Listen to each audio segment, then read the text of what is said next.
वहां पर एक बड़ा जलसा करने वाले हैं। वो जलसा के लिए अगर 25 लाख लोगों को लाना बोले तो 2,50,000 गाड़ियां होना।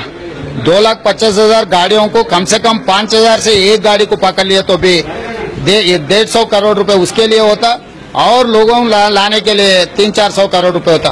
पूरा वो जलसा के लिए 500 करोड़ रुपए अभी खर्च कर रहा है एक टीआरएस पार्टी। वो पैसे कहां से आया, किसने दिए, कैसे खर्च कर रहा, उसके लिए जवाब दो बोल के हम टीआरएस पार्टी को केसीआर केटीआर को पूछे तो वो जवाब नहीं दे रहा है। दूसरा चीज, परसों जो टीआरएस भवन में उनका मीटिंग हुए, जब ये जलसा के लिए एक एमएलए को काटन डब्बा में लगा के करोड़ रुपए दिए, 100 करोड़ रुपए एक ही दिन टीआरएस भवन में बांट दिए। हम लोग वो हिसाब किताब पूछे, तुम के 100 करोड़ रुपए पार्टी ऑफिस में बांट दिए, छोटे डब्बे में इलेक्शन मटेरियल है बोल रहे, छोटे डब्बे में 2-3 हजार से ज्यादा इलेक्शन मटेरियल नहीं आएंगे। वो 2-3 हजार मटेरियल के लिए अपना प्रकाश गौड़ और बाकी के एमएलए 500-600 करोड़ रुपए का मालिक है। 2,000 रुपए के लिए लाइन में खड़े रह के खुद के वो डब्बा लेने का सवाल ही नहीं है। वो डब्बे में पूरा पैसे बांट दिए बोल के हम कांग्रेस पार्टी सवाल उठाए तो हमको गाली दे रहा केटीआर साहब ने। हमको गाली देने से कोई फायदा नहीं है। तेलंगाना आम जनता को आप जवाब देना है। वो 100 करोड़ रुपए पार्टी ऑफिस में बांटे तो इनकम टैक्स वाले, ईडी वाले, पुलिस वाले क्या कर रहे हैं, क्यों उसके ऊपर केस नहीं रख रहे, उसको लिए जवाब देना पड़ेगा केटीआर साहब ने। अगर जवाब नहीं दिए तो आने वाले इलेक्शन में लोग पूछेंगे।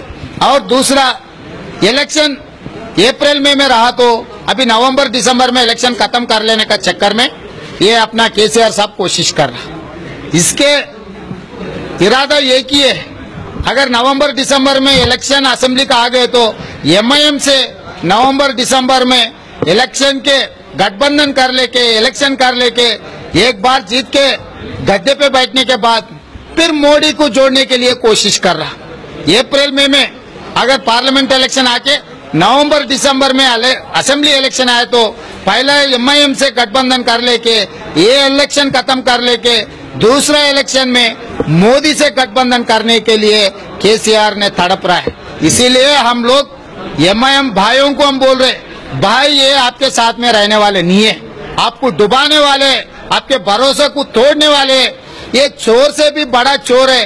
कितने पार्टियों को धोखा दिया आपको तो पता है, आप सियासत में है, बड़े साहब भी, वालिद साहब भी सियासत में है, इसके बारे में मालूम है। जाते जाते बड़े साहब भी आपको बोले होंगे ये कैसा आदमी है, कैसा इंसान है, इसको भरोसा मत करो। ये इलेक्शन में आपका मदद लेके, इलेक्शन में उसका काम कर लेके आपको भी सड़क में चौरास्ता में छोड़ दे के फिर मोदी से जोड़ने वाले हैं। इसीलिए अगर आप मोदी को रोकना है पहले केसीआर को रोको। आने वाले इलेक्शन में केसीआर का जोड़ी छोड़ दो, कांग्रेस के साथ में मिलो और मोदी और ये केडी को दोनों को सबक सिखाने का वक्त आ गए।